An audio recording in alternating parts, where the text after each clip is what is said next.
top story, and the meeting between His Excellency President Abdel Fattah al-Sisi and Prince Salman bin Hamad Al Khalifa, the Crown Prince and Prime Minister of the Kingdom of Bahrain. Well, we are also discussing more Egypt's role regionally and how Egypt had actually, as an irreplaceable anchor in Africa, how Cairo is turning the G20 spotlight into continental leverage. Let's watch this report.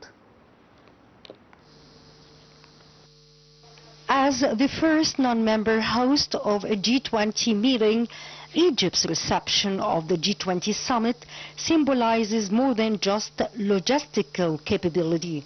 It reflects deep diplomatic trust and amplifies its voice on the global stage.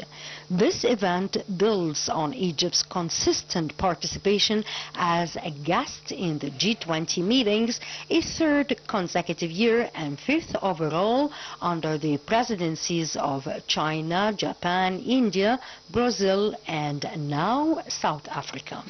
Coordinated with South Africa's G20 presidency, the Cairo meeting centered on urgent global concerns, food security and its interconnected dimensions.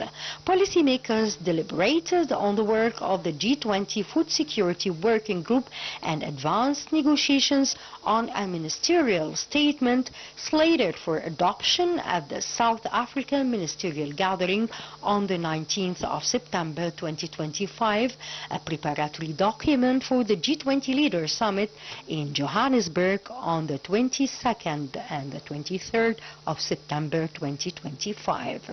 Egypt used this platform to reiterate its role as a bridge between the global South and international decision-making. Local political figures describe the move as a historic milestone that reaffirms Egypt's centrality in advancing food and water justice for developing nations, especially in Africa.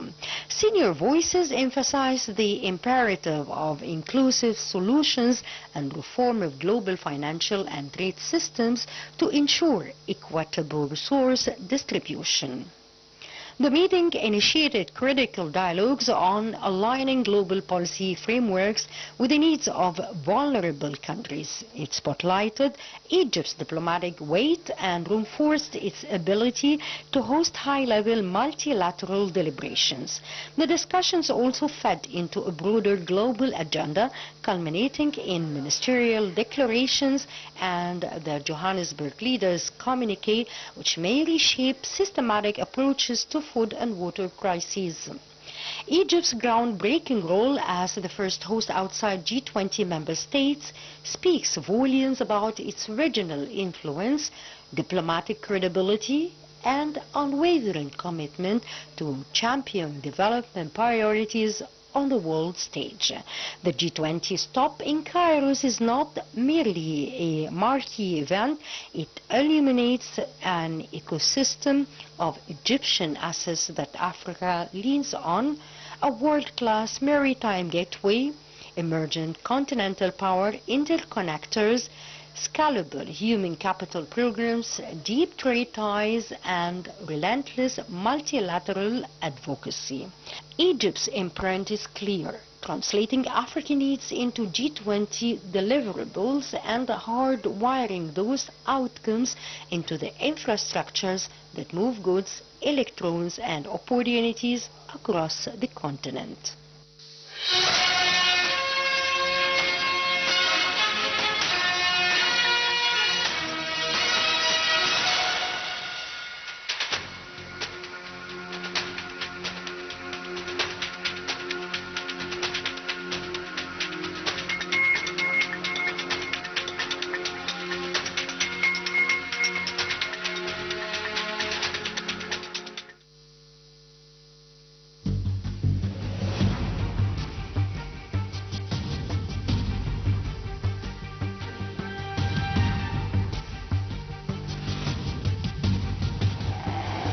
تحية تقدير واحترام لبطل حقيقي. البطل ده هو مصر وشعبها. الحكاية مش حكاية لا حكومة ولا قيادة، ده حكاية كل مواطن في مصر. أكرمت مصر وشرفتوا مصر وعزيتوا مصر، انتم قتلتوا. فالشرف كل الشرف، والكرامة كل الكرامة، والفضل كل الفضل لله سبحانه وتعالى، ثم ليكم انتم. شرفتوني واكرمتموني وعزتوني ورفعتوا راسي قدام الدنيا كلها باللي انتوا عملتوه. والله والله والله لن يستطيع اي رئيس يقف مكاني هنا انه يقدر يعمل حاجه بدونكم. لن يستطيع.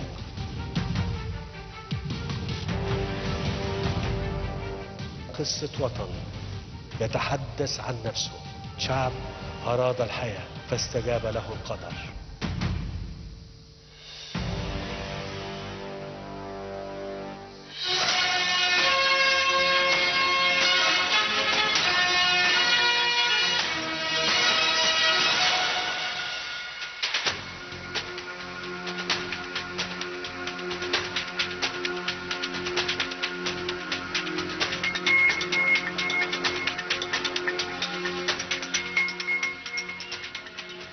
We're back and discussing further the results of the G20 meeting, that important meeting that reflects definitely recognition of Egypt's regional weight. And we have with us Ms. Nancy Hady, who is our global affairs expert and also executive board member of the African Tourism Board. Thank you so much, Ms. Nancy, for coming. And as we have all followed the important event, the G20, and how it contributed in political and diplomatic leverage, not only for Egypt, but for Africa at large, isn't it?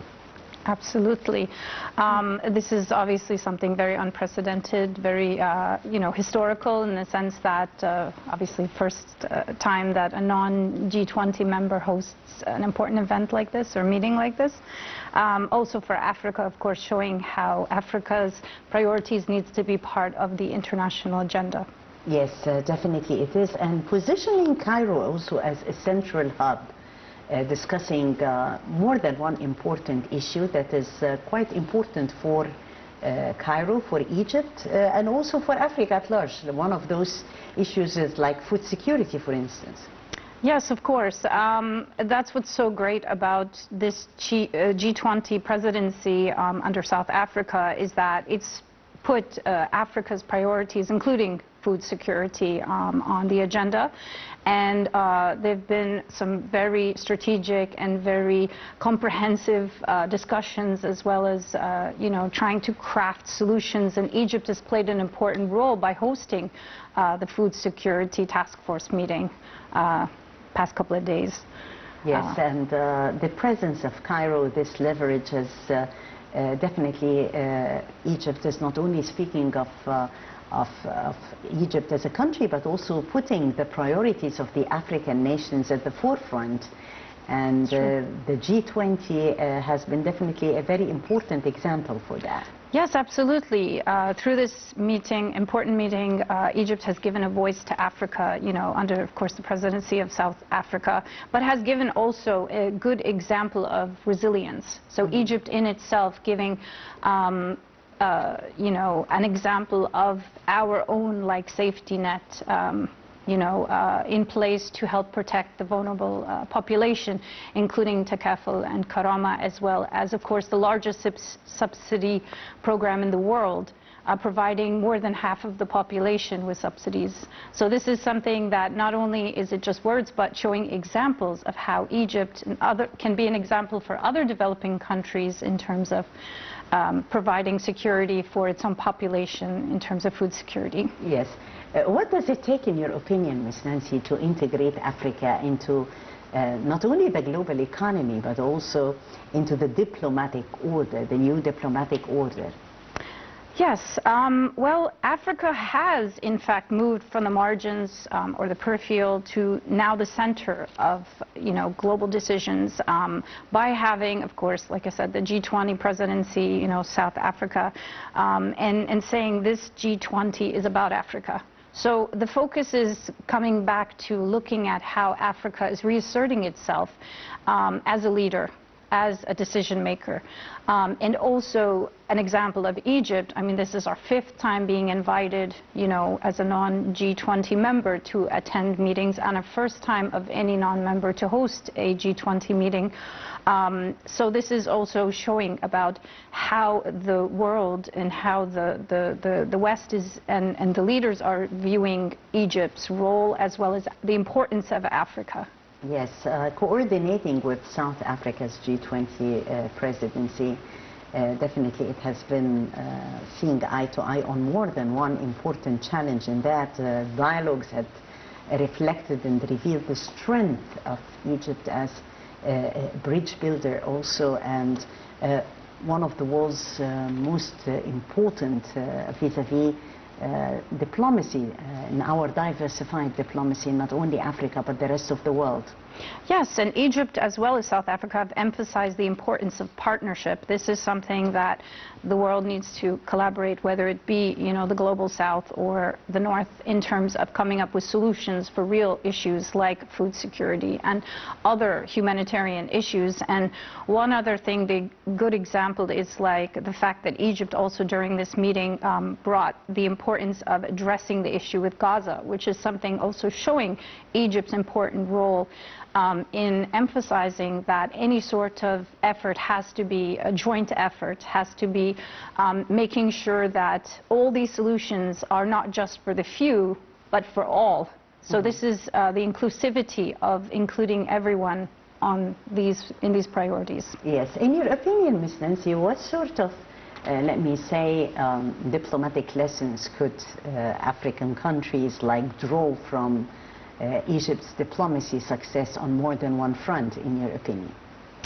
Yes, well, I think many lessons can be drawn from Egypt's successful role in multilateral diplomacy, in Egypt's successful role in leading the way, and also, you know, helping to define the agenda, not just for Africa, but for the world. You know, basically addressing and coming up with solutions for some of the most compelling issues that affect the whole world, including increasing prices of food and other issues, of course, that affect us. And also water scarcity is one of the things that also came up.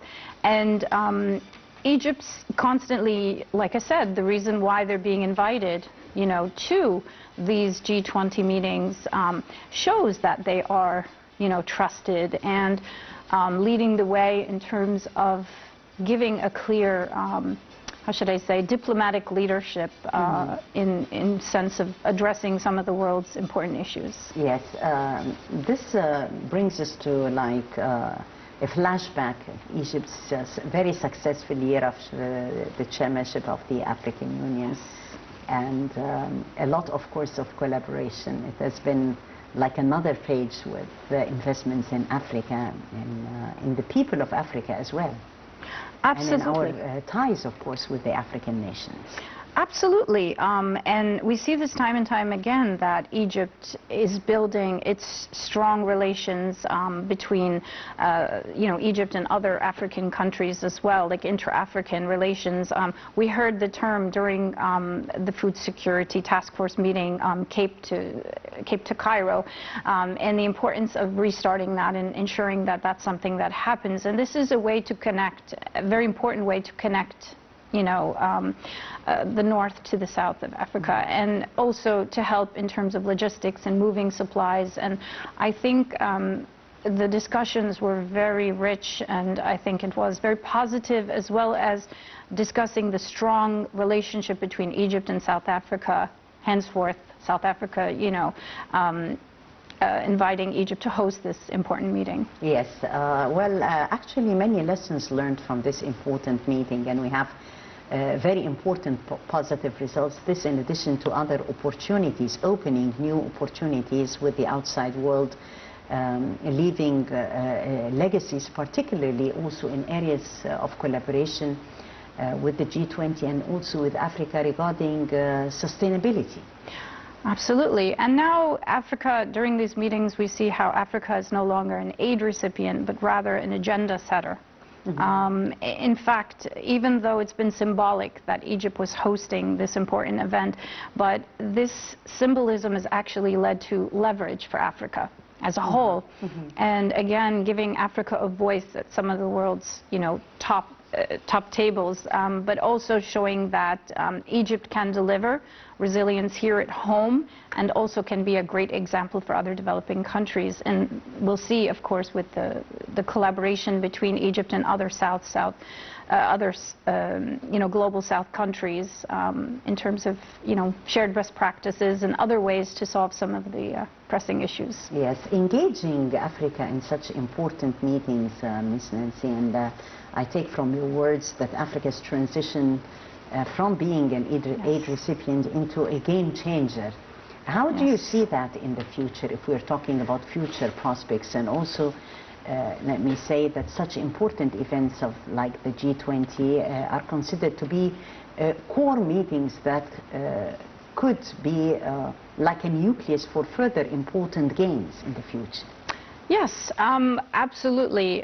Not just the importance of the meetings and Africa as a continent hosting these important meetings, but also results. Looking at how to take some of these, the agendas or the memorandums that come out of these meetings and putting them into action. And we see that there's like a coordinated effort in terms of how we can put some of these policies or some of these suggestions into actual reforms. And we see again that with like agriculture, we see that with industrialization, we see that with energy, so coming with real solutions.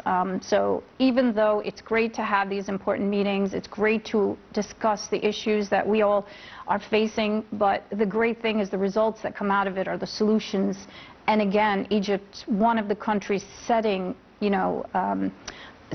basically being a role model to show how we can use some of these reforms and showing the success stories that come out of that. Definitely, we're looking for future prospects. Thank you so much, Ms. Nancy Hady, thank you so much, Global Affairs expert, for joining us on the debate for tonight and highlighting with us the culmination and results of that important meeting that Egypt hosted, the G20. Thank you so much, Ms. Thank you so much. Thank you for having me.